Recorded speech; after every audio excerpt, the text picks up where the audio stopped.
All right, so in this video, I'm going to walk you through how to create really nice looking shadows for your design elements. Yeah, so I've got this section in here that we're going to experiment on. This file is going to be available. Link will be in the description and my mail as well in case you have any questions. So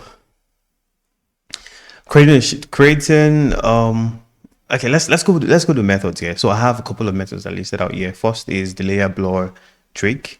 You can check this timestamp to just keep to the method you prefer. Then dividing the value of your blur to give you the y-axis for the second method. And then the third one is a bonus, which I'm going to review at the end of the video. The lazy but smart way is what I tagged it as. Anyway, so the first method, layer blur trick, you basically just create a shape that is the same thing as the size of the elements you want to apply the shadows to, right? Then place it beneath the element, which is your picture in this case. Then add a layer blur effect to the shape.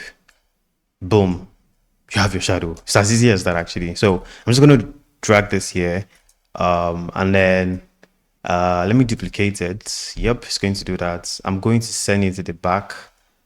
Alt H, Alt V. It is at the back right now. Then from my layers, I'm going to just select the one at the back, which I hope is the one below, and then click to add a layer blur effect. I'm going to try 32, which mostly always work because I'm using the 8-point grade system in this design. I think it's already looking okay if you ask me, but then this is like one method of doing it. I'm going to show you how to get. I'm just sorry about that. I'm just going to. Oh, okay. I need to group it first. Pardon me. I'm just going to use frame, and then I'm going to call it start off. Not necessary for this video. Then I'm going to replace this one here, and you can see your layer effect.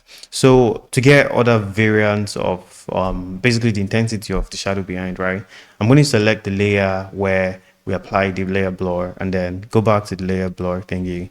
You can either reduce it by by half of the value, I guess in this case 16, and then it goes way lesser than what was there originally. I'm going to close it. I'm going to just close the eye and then turn it back on so you can see.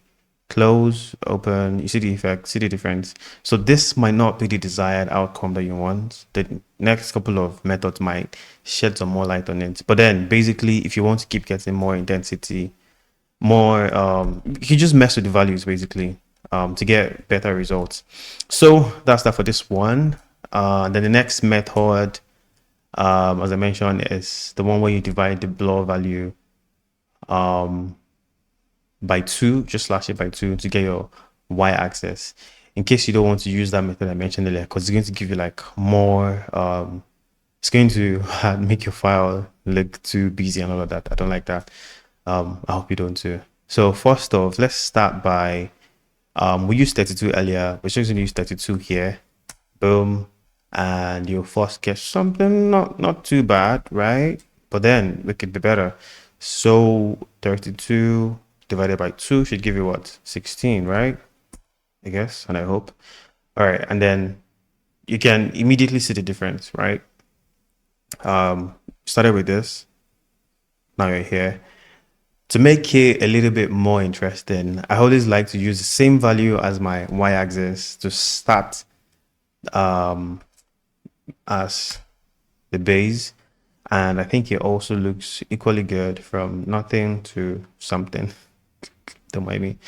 So to make it more intense, yeah, you could keep rising the value of the opacity from here. You can keep increasing this value if you don't want to stress by, you just keep adding the base value that you're starting with, which is 16. Keep adding it. 16 plus 16. You can do math here in case you don't want to stress. Probably too much. But then you get the point. If you're using 8-point grade system, you could basically just use your you could use your 8 and you get something a bit lighter, and then you can still use your +8. to keep getting thicker and thicker. But then it will get to a point where you not like the results like here, which is why I strongly recommend using the exact color. No, not the exact color, a darker shade of the most prominent color on your background here. Use that. Off, I'm running low on power. So use that. In this case, this is the exact color here. Then I'm just going to tone it down a bit to this point, and then please go back to my 16 for goodness sake. All right, so I don't know if that looks better or that looks like nothing is there, but if I close the eye, just give me 1 second. If I close the eye of the effect, boom, you see the difference there. Very subtle looking shadow. In case you don't want something too shouty. When I zoom in is when you see it looking very ugly like this, but if you're looking from a distance, you probably won't be able to tell the difference that much. Oh, you can. So you get the point, right? And to get more intense values, yeah, in this case, you can either keep rising by your 8, not necessarily 8 actually. You can just keep messing with the values to get whatever you want. But you definitely don't want to go above that 50, right? Because it's going to look very ugly. So yeah, that's it. And you can also mess with this blur effect. But remember, half of your blur value should be what your y-axis should be, because this helps with the high. Okay, let's not dive into that. So that's pretty much about that for this. And then the last method, which is like the bonus of it, is the lazy but smart method, the third method here. So using or stealing smartly from design systems. Personally, I prefer to use Tailwind design system, right? Tailwind design system, because that's what most of my developers use, and actually do a bit of coding myself. And that's why I'm a very big fan of Tailwind design system. But you could check other design systems like Carbon, IBM, and a couple of others. I don't know what they look like, but this is one I use. That's why I'm going to recommend this. So this file is going to be available again. Link will be in the description. You can go over it and then see the values that they use. Actually, I don't get the logic behind theirs. Actually, you get 2, 1, and 5% with this black. This is exactly how it is in the framework that developers use. That is why they love me. I mean, they have to, because I give them exactly what they have in their code already. They don't have to start coding the shadow thingy themselves. So Tailwind has this, I don't know what method they use basically, but you get the point. Yeah, you don't even need to get the point. So far as the shadow looks like what you're trying to achieve, just go with it. And if it's not looking like what you're trying to achieve, then you might have to work on it yourself.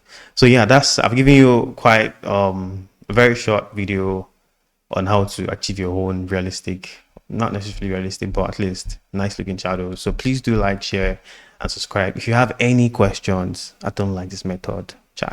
If you have any questions, feel free to message me on Twitter. Link will be in the description, or you can mail me as well. Link will be in the description of this video, alongside a link to view this file. I'm going to create that and share to the community so you can all clone it to practice or to recap on something. And then you can also, I'm probably going to leave a link to Tailwind design system that I shared to the community one time. So you'd also get that in the link as well. So thanks very much. Do enjoy the rest of your day or night. Happy pixel pushing. Please stop the video already. They might want to pursue me.